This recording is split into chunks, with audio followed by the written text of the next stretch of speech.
don't stop.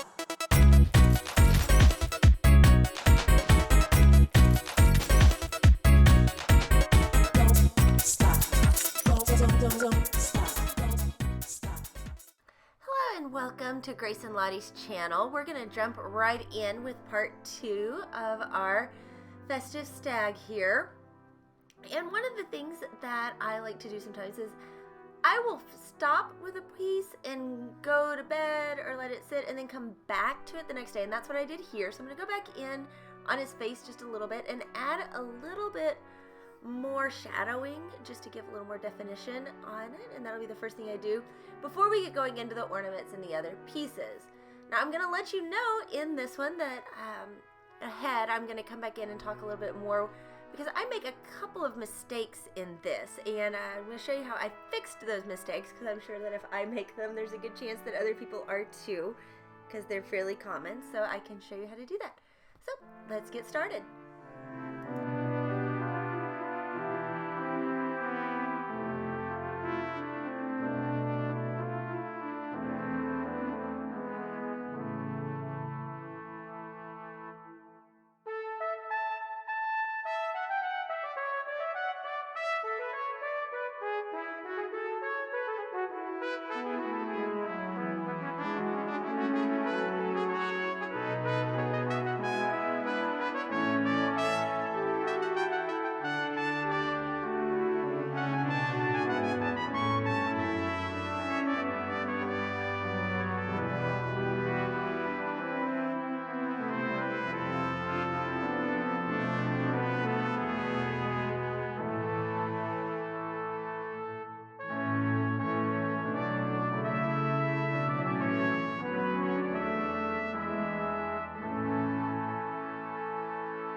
here comes the first big mistake. I thought I might be able to dab just a little bit on, but instead a whole lot kind of came off.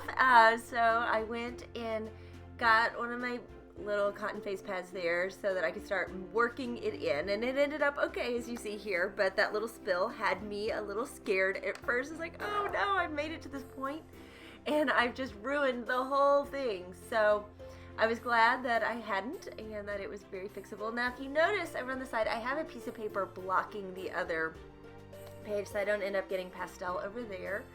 So, and I've used two shades, a lighter and a darker, to kind of come in. Now, what happens sometimes with this is that when you're going over it, some of your areas will pick up pastel, maybe where you didn't put down your colored pencil heavy enough. And to some extent that is great because it works a little bit like glazing does in watercolor, which helps give your piece a nice cohesive look to it because everything kind of has this slight tint. Well, in the antlers, it was a little more than I wanted. So I went and grabbed a bunch of different pencils and just kind of went back over it to help tone down that blue. Now there's still going to be some blue there. It didn't completely disappear. And that's okay. When you look at the piece as a whole, it's going to help tie it all together. So if you need to, take a step back and look and make sure that you're not just obsessing over a tiny little detail, which really doesn't take away from the piece as a whole. Now I did go back into the ornaments as well in some of the spots where it went a little more blue than I wanted and touch those up with the yellow and some white just to help bring those back into brightness here. Then I went in with my gel pens and just did the little dots in the dark in some of the areas to help them pop out. I used two different pens, my Jelly Roll and my Signo, because my Signo has a wide tip to it and my Jelly Roll has a skinny tip, and so they can work in different areas well. Now there were some spots where my one pin didn't work and I went back in and had to kind of wait for it to dry and then scratch it off with my thumbnail and put it back in. Again, that's okay, it happens. It's not too hard to scratch it off when you've got it on your paper and you've got all these layers underneath of it. It'll just kind of rub off and you can go back over it and fix it. So I'm going to let this go a little bit longer. We're almost done.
Finish this up, I went around the edge a little bit with a white pencil just to help lighten it up just a hair more there so that it looks like he's glowing a little bit. Thank you for liking, sharing, and subscribing. This has been a real fun one to color, my first one in the coloring book. There's going to be more to come. As well as you can follow me on Twitter and Instagram. I am at Grace and Lottie's. I've been posting some pictures of this as well as some other things that I have been working on here lately, and you can see those there. Remember that art happens in everyday life. Make sure you're watching for it. Don't stop.